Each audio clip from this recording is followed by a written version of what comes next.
The courtroom in Memphis, Tennessee, was a furnace of tension, the air thick, with the stench of old wood and simmering rage. Sweat beaded on the brows of the packed gallery as Jamal Carter, an 18-year-old black kid in a faded red t-shirt, stood at the defendant's table, his hands clenched around its edge. Across from him, prosecutor Leonard Voss, a gaunt man with a venomous smirk and wire-rimmed glasses, froze mid-sentence, his legal pad tumbling to the floor with a soft thud. The jury gasped, their eyes widening as Jamal's voice sliced through the chaos, steady and unshaken. "The Fourth Amendment says you can't search me without cause, and I've got proof you broke it." Laughter choked into silence, the room reeling as Judge Raymond Tate, a grizzled white man with a sneer carved into his face, slammed his gavel, his voice booming over the stunned crowd. "You're just another black punk mouthing off. Sit down or he'll bury you in contempt."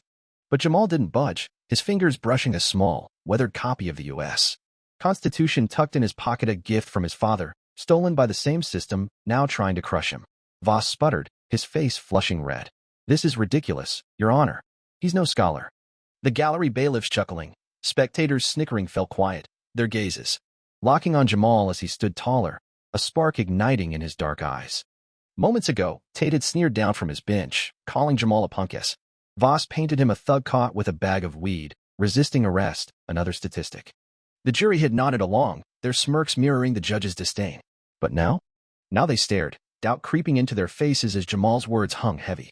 Tate's gavel pounded again, his jowls quivering. "You've got 10 seconds to explain, boy, or you're done." Jamal nodded, his jaw tight. "I'm not here to lose, Your Honor. I'm here for my dad, for what you took." He touched the Constitution again, a silent vow pulsing through him. "They won't break us again." Voss scrambled, his voice shrill. "He's stalling.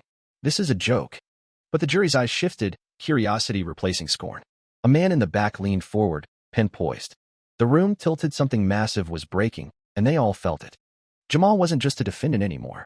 He was a force, armed with a document they'd dismissed. The judge's insult echoed, but the laughter was dead, Voss' control slipping like sand through his fingers. The kid they'd mocked was about to rewrite the script, and the Constitution in his pocket was the match ready to light the fire. The trial had been a one-sided massacre before Jamal's stand, a machine grinding him down with cold efficiency. Earlier that morning, the Memphis courtroom had buzzed with routine as Leonard Voss laid out his case with surgical venom. On July 14th, police raided a park in South Memphis, claiming Jamal, loitering near a bench, bolted when they approached his backpack stuffed with marijuana, a clear bust. "He's a dealer," Voss had declared, pacing before the jury with the predators. Strut, flashing a blurry photo of a figure running. Caught fleeing, resisting, a menace to the city. Jamal sat silent through it, his public defender, Emily Holt, scribbling frantically beside him. She was young, her suit ill-fitting, her voice trembling as she tried to counter. "There's no proof he was dealing," Shed mumbled, but Voss pounced. "No proof. We've got the weed, his prints on the bag, and a kid who ran like a guilty man." The jury smirked, their eyes flicking to Jamal's faded t-shirt, his scuffed sneakers, another black teen from the wrong side of town. Judge Tate leaned back, his sneer deepening as he cut Emily off. "This isn't a debate, Miss Holt. He's just another punk, wrap it up." Laughter rippled through the gallery, a few jurors chuckling. But there were crack-sharp, unseen ones. The cops had no warrant. The flight was Jamal stepping back when they rushed him, the weed's chain of custody shaky. Emily tried to poke at it. The search was questionable, but Voss drowned her out. "Questionable? He's a flight risk. Look at him." Head sneered, gesturing at Jamal like he was trash. "Does he scream innocent?" The room laughed again, Tate nodding. "Move it along, counselor," Head growled, his pen tapping impatiently. Jamal's hands stayed folded, the Constitution in his pocket a quiet anchor. He wasn't just fighting for himself, was fighting for his dad, Marcus, locked up years ago on a bad search, dead in prison from a guard's neglect. "Not me too," Jamal vowed. The defense's turn came as thunder rumbled outside, the courtroom dimming with the storm. Emily stood, her voice unsteady. "We call Jamal Carter to the stand." Whispers swept the gallery. Defendants testifying was a gamble, a tightrope walk. Jamal rose, his sneakers scuffing the floor, and strode to the box with a calm that unnerved the room. He swore in, his right hand steady, the Constitution's weight pressing against his thigh, then sat, facing Voss' predatory grin. Emily started soft. "Jamal, where were you on July 14th? He leaned into the mic, his voice clear. "At the park, reading, waiting for my cousin. I didn't run till they grabbed me." Voss jumped in, cutting Emily off. "Reading? Nice tale. WHYD, they find weed, then?" Jamal's eyes narrowed. "I don't know, maybe cause they planted it. Wouldn't be the first time." Voss laughed, turning to the jury. "He's got a story for everything. A regular angel." The gallery snickered, a juror smirked, but Jamal's face stayed stone. Emily tried again. Can you explain the arrest? Jamal nodded. Cops rolled up, no warning shoved me down, ripped my bag open. I asked why they cuffed me harder. Voss pounced, resisting, just like I said. You expect us to buy this?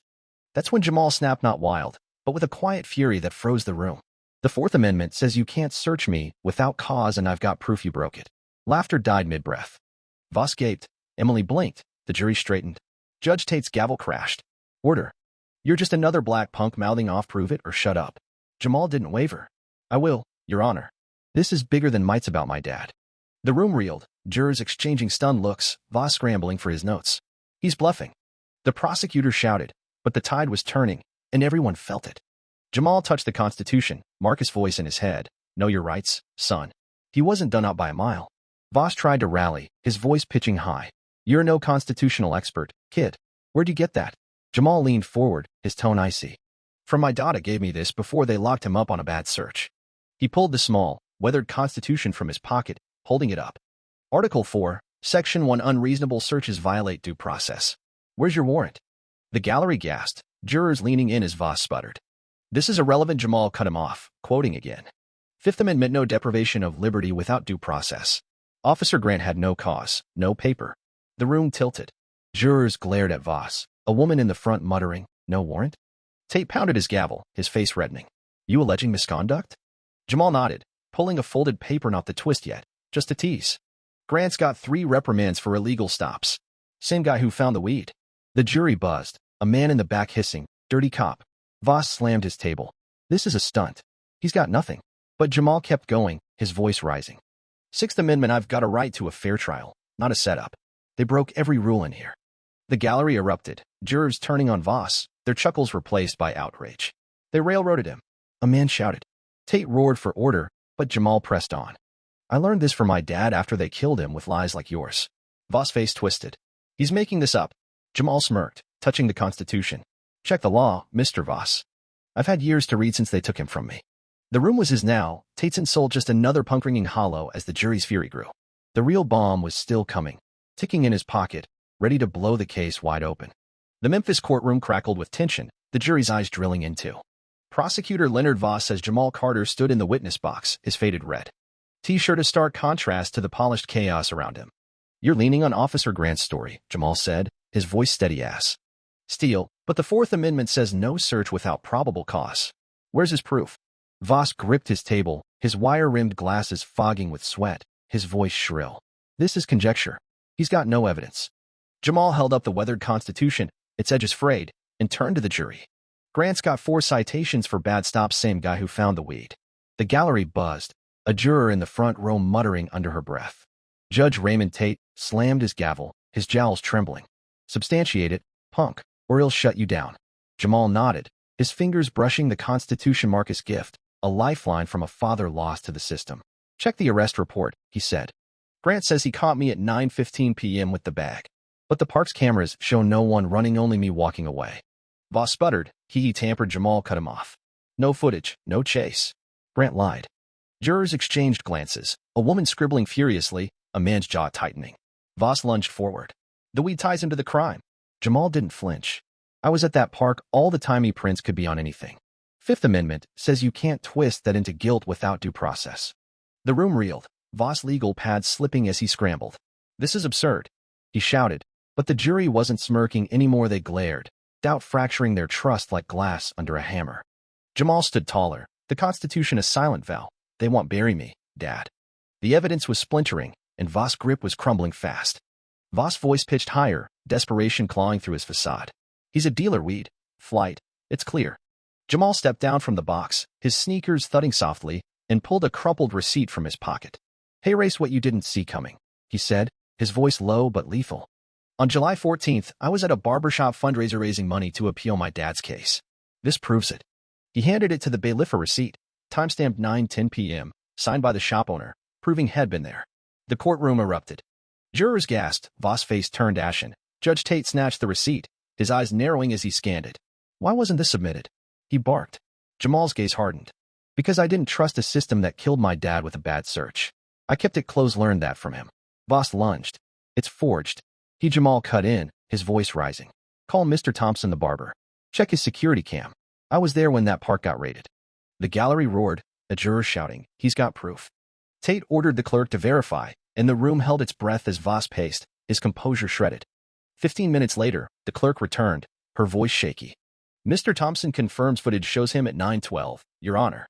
The jury exploded, a man slamming his fist on the rail, a woman yelling, they set him up. Voss' objection drowned in the chaos. This doesn't change, but Jamal wasn't done. He turned to the prosecutor, the Constitution glinting as he pointed. You knew Grant's dirty. You buried my dad's faked evidence. How many more? The twist landed like a sledgehammer. Jamal wasn't just a kid. He was Marcus. Avenger, wielding the Constitution to unearth a grave of lies. Voss' house of cards collapsed, the jury's fury a storm breaking wide open. Jamal faced the jury, his voice raw but unwavering. They called me a punk 'cause I'm black and broke. But this isn't about might, it's about my dad, about every life they've crushed with crooked laws. He held up the Constitution, its worn cover a beacon. Marcus taught me this: rights don't bend for liars. Not today. The jurors stared, their outrage boiling, one woman's eyes wet, a man's fists clenched. Voss tried one last gasp. He's conning you. He screamed, but his voice cracked, swallowed by the crowd's jeers. Judge Tate's gavel crashed, his face grim. Deliberate, he ordered, his tone heavy. The jury filed out, but their glares at Voss said it all. 12 minutes later, they returned, the foreperson standing tall. Not guilty, she declared, her voice a thunderclap. The gallery detonated cheers, sobs, a reporter's camera flashing. Jamal exhaled, Emily grabbing his arm, whispering, You're a miracle. Voss sank into his chair, hands trembling, his career imploding in real time. Tate dismissed the case, his gavel sharp. Mr. Voss, he added, this court's referring you and Officer Grant to the Attorney General possible federal crimes. The jury applauded, their anger a blade turned on the prosecutor. A spectator uploaded the scene. Tate's punk slur, Jamal's constitutional. Barrage going viral before the dust settled. Jamal clutched the Constitution, Marcus' spirit alive in his victory. Voss' downfall wasn't just a low sit, was a reckoning, and the room shook with its weight. Justice had roared through a kid they dismissed, and the echoes were deafening. Leonard Voss stumbled from the courtroom, his glasses fogged, his smirk replaced by a grimace of defeat. The viral clip Tate's insult, Jamal's constitutional takedown, hit millions of views overnight, trending as #VossFalls. By morning, the doctored reports payoffs to Grant, a decade of railroading defendants. The Memphis DA fired him, his license stripped in a televised hearing. You're a stain on justice, the bar chair spat, as Voss sat, head bowed, his empire dust. Lawsuits followed, families head framed, like Marcus, draining his savings to nothing. His fiancée left, taking their daughter and his car, her parting words icy. I won't raise her with a felon. Alone in a rented room, Voss faced federal charges, Fourth Amendment violations, up to 15 years. The final blow came when his law school revoked his degree, a public shaming plastered online. He sat in the dark, a broken shell, the Constitution's shadow Laminga kids. Righteousness that had gutted his life, leaving him a pariah in a world that once bowed to him. Jamal walked out into Memphis' humid night, the Constitution tucked in his pocket, reporters swarming but held back by his mom, Carla. She pulled him close, her voice thick. Marcus, be proud, baby. He nodded. I stinging. I did it for him, Ma. Offers poured in. Vanderbilt lost and a scholarship. The NAACP wanted him as a youth leader. He chose law school, vowing to fight for fathers like Marcus, lost to a system's cruelty. No more broken families, he told Carla, clutching the Constitution. The neighborhood erupted, cookouts, murals of Jamal with the Constitution raised. Hi, kids calling him Constitution Carter. He spoke at a rally, his voice steady. This isn't just my win, it's ours. My dad's book says we don't quit. The crowd cheered, but Jamal stayed humble, Marcus' death tempering the triumph. He wasn't a hero yet, just a kid who'd turned grief into grit, the Constitution a symbol now etched in Memphis streets. It wasn't about glory, it was about the promise head kept, and the ones head yet to chase. Jamal's victory ignited a firestorm. TV debates dissected Voss corruption, protests demanded Grant's badge. The Constitution became a rallying cry, activists waving copies, chanting, rights don't bend. The AG reopened Marcus' case, exposing a web of bad searches, dozens of convictions overturned. Jamal met with freed men, sharing Marcus' story, his quiet strength sparking tears and resolve. Keep pushing, he said, the Constitution glinting. Truth fights back. Online, the story exploded. #JamalJustice trending, comments raging. Kid's a legend. Burn it down. He shunned, his words lingered, a challenge to a world half awake. Voss' fall was a start, but the war stretched on, just begun. Jamal Carter stood by Marcus' grave, the Constitution in hand, Memphis. Twilight painting the sky in streaks of amber. He traced the worn cover, whispering, "We fought back, Dad." The city hummed beyond protest fading, a mural of him with the book glowing. Downtown but here, it was just him and his father's memory. The promise kept a quiet flame in his chest.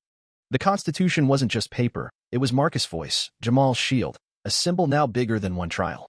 Across town, Leonard Voss sat in a cell, his glasses. A radio crackled with Jamal's rally speech, the kid's calm defiance a ghost he couldn't escape. Voss' hand shook lost everything. Career, family, Fredanto a punk with a book and a grudge. The world had turned, leaving him a relic of a system exposed, his ruin a warning carved in viral ink. But Jamal's story didn't end neat. The grave stood quiet, Vanderbilt law loomed ahead, yet the system towered cracked but stubborn. Had won a piece of justice, not the whole fight. As he walked away, the Constitution in his pocket, questions gnawed. How many? Marcus still rotted in cells, silenced by bad laws. How many kids faced judges who sneered before they listened? The mural shone Jamal, unbowed, a beacon, but it wasn't enough. Not yet. He paused, gazing at the skyline, the weight of his dad's loss pressing down, a fire simmering in his veins. The city pulsed, headlines shifting, voices quieting, but the Constitution's call lingered, urgent and unanswered. If this hit you, the narrator would cut in, raw and insistent. Don't let it die. Share it. Speak it. Fight it. Jamal turned a judge's slur into justice. What can you turn yours into? Rights aren't given, they're taken, day by damn day, and it starts with us. The screen would fade, Jamal's silhouette stark against the horizon, the Constitution's glint a spark in the dark. He walked on, steps firm, purpose raw, the next battle brewing in his bones. Voss rotted, a shadow of a system cracked open. Jamal carried Marcus' legacy, a light for a world half awake. The story ended, open hope flickering, shadows looming, leaving one truth hanging. The fight wasn't over, and the Constitution whispered it had more to say.